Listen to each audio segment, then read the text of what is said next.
అది ఏమి విచిత్రమో ఏమో తెలియదు కానీ తెలుగుదేశం పార్టీ అధికారం చేపట్టిన తర్వాత నారా రోహిత్ గారు బయటకు వస్తాడు. నారా రోహిత్ గారి సినిమాలు ఫటాఫటాని రిలీజ్ అవుతాయి. ఆయన ప్రెస్ మీట్ పెడతాడు, ట్వీట్లు వేస్తాడు, అబ్బో నా సరిగ్గా తెగ హడావిడి చేస్తుంటాడు. అప్పుడు మాత్రమే కనిపిస్తాడు నారా రోహిత్ గారు. అధికారం వచ్చిన తర్వాత మాత్రమే బాగా కనిపిస్తాడు. సినిమాలు కూడా బాగా రిలీజ్ అవుతాయండి. తర్వాత ఆయన నిన్న ఒక ట్వీట్ చేశాడు. దానికి ముందు మనం కొన్ని విషయాలు చెప్పుకోవాలి. నారావారి ఫ్యామిలీ వర్సెస్ నందమూరి ఫ్యామిలీ అనేసి. నారావారి ఫ్యామిలీకి ఎప్పుడూ కూడా నందమూరి ఫ్యామిలీ అంటే ఇష్టం లేదు.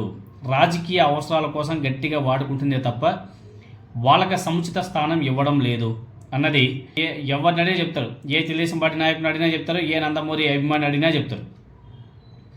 హరికృష్ణ గారిని అలానే బయట నెట్టేశారు. నందమూరి హరికృష్ణ, నందమూరి ఎన్టీ రామారావు గారు, ఇంకా పాపం ఆయన గురించి మనం ఇంకా ఆయనకి చేసినటువంటి ద్రోహం అంతా ఇంత కాదు. దాన్ని కూడా ఇప్పుడు తెలుగుదేశం పార్టీ వాళ్ళు కొంతమంది గొప్పగా చెప్పుకుంటారు, కొంతమంది బూతులు తిడుతూ ఉంటారు. తర్వాత నందమూరి ఎన్టీ రామారావు జూనియర్ ఎన్టీఆర్ ఆయన ఏ విధంగా వాడుకున్నారో, ఇప్పుడు ఏ విధంగా తెలుగుదేశం పార్టీ నాయకుల ద్వారా తిట్టిస్తున్నారు మనందరం కూడా చూస్తున్నాం. ఈవెన్ ఆయన సినిమాలను కూడా ఆడనివ్వకుండా ఏ విధంగా ఇబ్బందులకు గురి చేస్తున్నారు కూడా మనం చూస్తున్నాం. సపోర్ట్ చేసిన అవసరం లే, సినిమాలు కూడా ఆడనివ్వకుండా ఏ విధంగా ఇబ్బందులకు గురి చేస్తున్నారు కూడా మనం చూస్తున్నాం. నందమూరి ఫ్యామిలీలో ఒక్క బాలకృష్ణ గారు తప్ప ఎవరికైనా సరే సముచిత స్థానం కల్పించాడా చంద్రబాబు నాయుడు గారు? బాలకృష్ణ గారికైనా సరే ఎందుకు కల్పించాడు? ఏదో పాపం ఇంకా కూతుర్నిచ్చాడు కాబట్టి తప్పక భరించాల్సి వస్తుంది. చంద్రబాబు నాయుడు గారు కూడా ఆషామాషిగా ఉన్నాడు. అక్కడ నుంచి ఎంతో కొంత ఫేవర్ కావాలంటే అక్కడ నుంచి ఏదో ఒక సంబంధం అయితే కలుపుకోవాలి. దాంట్లో భాగంగానే బ్రాహ్మణి గారిని ఇచ్చి నారా లోకేష్ గారికి ముడిపెట్టేశారు.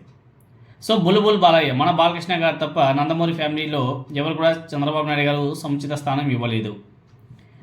తర్వాత నారా రోహిత్ గారు నిన్న మొన్న ఒక ట్వీట్ చేశాడు.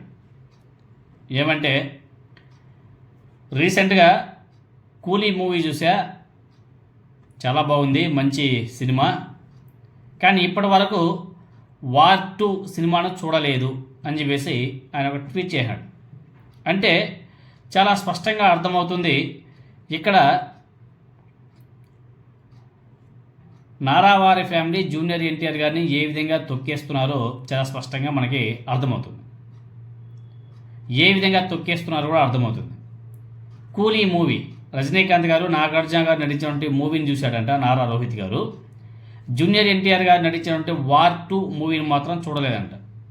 రీసెంట్గా ఆయన ట్వీట్ చేశాడు. ఎప్పుడు అనంతపురం ఎమ్మెల్యే ఎప్పుడైతే ఎన్టీఆర్ గారి గురించి వాళ్ళ తల్లి గారిని దూషించాడో, తర్వాత ఎన్టీఆర్ గారి అభిమానులు బాగా ఫైర్ అవుతున్నారో, తర్వాత చేసినటువంటి ట్వీట్ అంటే దాన్ని ఏ విధంగా అర్థం చేసుకోవాలో ఒకసారి నందమూరి ఫ్యాన్స్ అంతా కూడా ఒకసారి ఆలోచన చేసిన అవసరం కూడా ఉంది.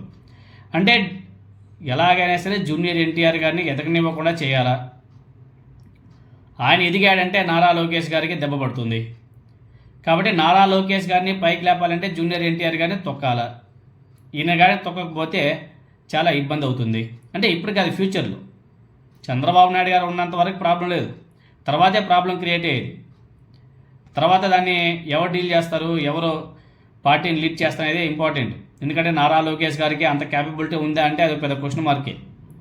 ఒక సెక్షన్ ఆఫ్ పీపుల్స్ జాకిలు పెట్టి లేపచ్చు, మరి ఇంకో సెక్షన్ ఆఫ్ పీపుల్స్ జాకిలు పెట్టి లేపలేరు కదా. ఎందుకంటే ఆల్రెడీ తెలుగుదేశం పార్టీ వాళ్ళు ఏ విధంగా జూనియర్ ఎన్టీఆర్ గారి గురించి బూతులు అసలు ఇంకా అవి చెప్పలేనివి. ఇంకా